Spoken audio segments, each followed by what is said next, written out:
What's up, meta nerds? This video is all about the Anaxes War College System, which is the in-universe guide for how starships are classified.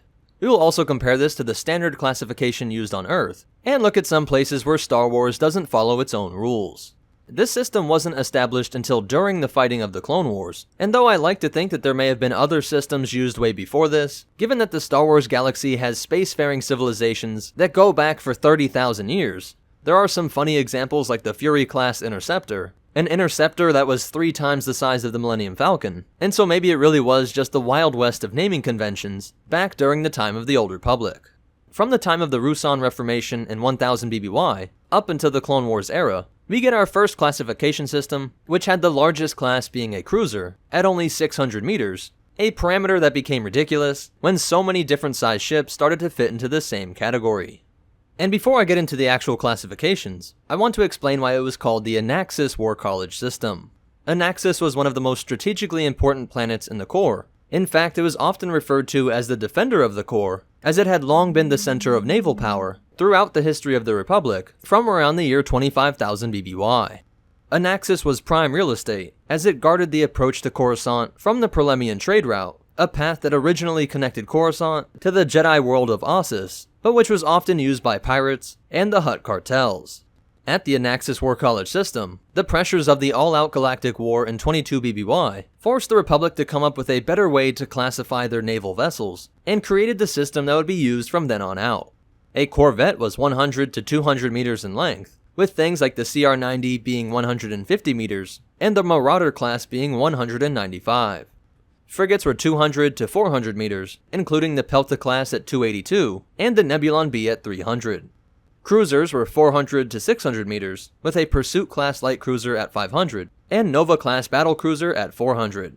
Heavy cruisers are 600 to 1000 meters, including the Acclamator-class assault ship at 752, and the Dreadnought-class heavy cruiser at 600. Remember, this is where the previous system used since the Russan Reformation would have topped out, and so it's funny to think that all of these following ships would have had the same classification. Star Destroyers were 1000 to 2000 meters in length, including the ISD at 1600, and the Nebula-class at 1040. Battlecruisers are 2000 to 5000 meters, with the Bulwark 3 at 2500, and the Praetor Mark II at about 4800 meters. And lastly, the Dreadnoughts are anything 5000 meters in length or greater, with the Executor-class at 19,000 meters, and the Yuzon Vong ship, the Kor Chok, at 8,180 meters.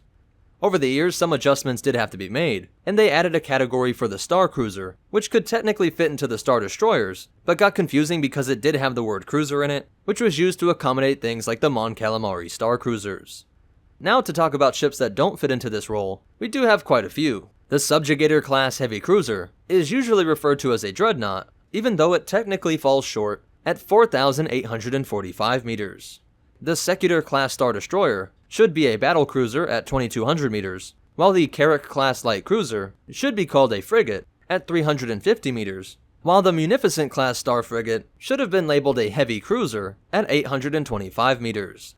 As compared to how ships are classified here on Earth, you can see this list of naval classifications as being separated by tonnage, from the lightest being the fast attack craft, and the heaviest being the aircraft carriers.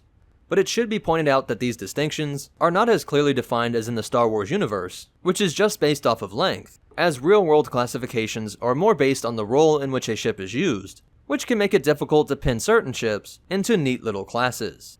So that's it for its history, and the only cool behind-the-scenes fact is that this comes from the Essential Guide to Warfare, which is now Legends, so it would be interesting to see if they make a new canon list, which incorporated more than just the length.